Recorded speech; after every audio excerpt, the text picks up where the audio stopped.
welcome to Tilted Planet.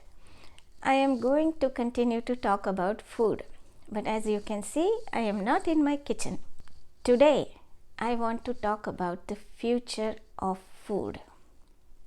As we all know, the way we are producing our food is not sustainable. There is a lot of evidence that suggests that going vegan would help.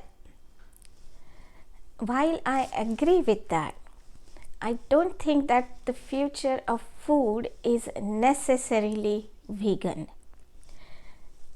But I think it will be mostly vegan. Today, if the entire urban population, by that I mean that anybody who can go to a grocery store and get any food they want, if all of that population goes vegan today or in the near future, then we at least have a fighting chance.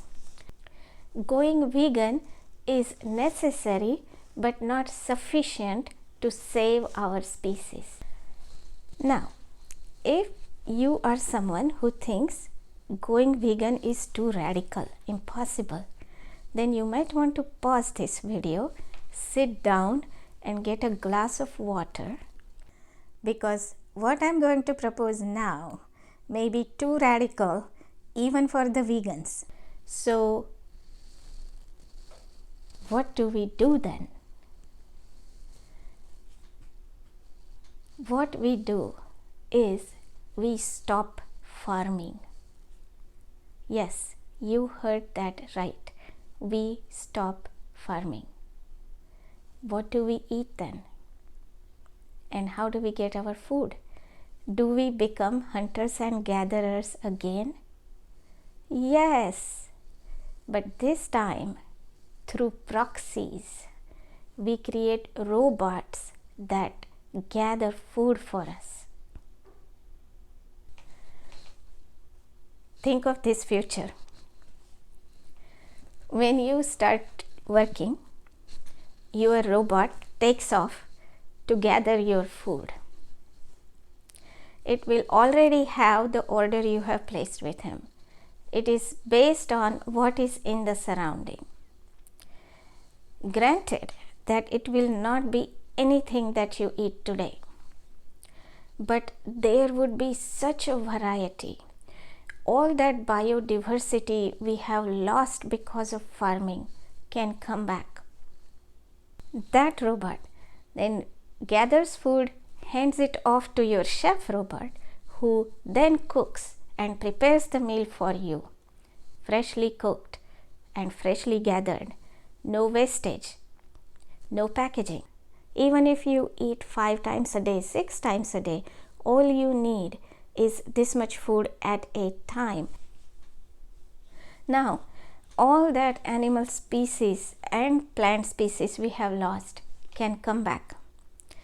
There will be no animals in captivity.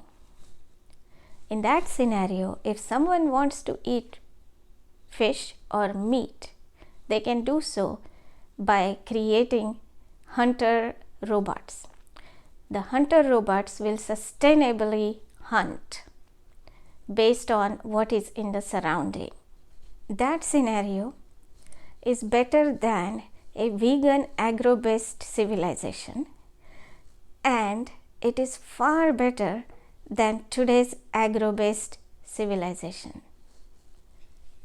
Nature creates food all the time. Millions of species live here without farming. Much of today's farmland was created by deforestation, which was the beginning of climate change. These big trees provide food and shelter to many species. There is food on the land, there is food in the air, and there is food in the water.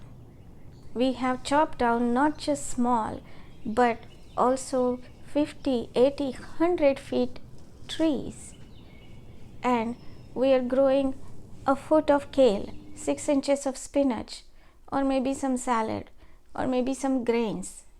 What a waste. In my first episode, I explained how our physiology was a major factor in shaping our civilization. Accessing food was difficult for a species that only had 2 feet to walk on, didn't have wings, didn't have a tail, couldn't go underwater, didn't have horns even.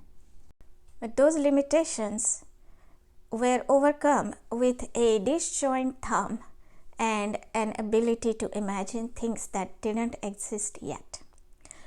All these factors culminated into the practice of agriculture. That is when we started to chop down the trees, destroy the nature. But now we have machines that can fly and run faster than the fastest and go underwater.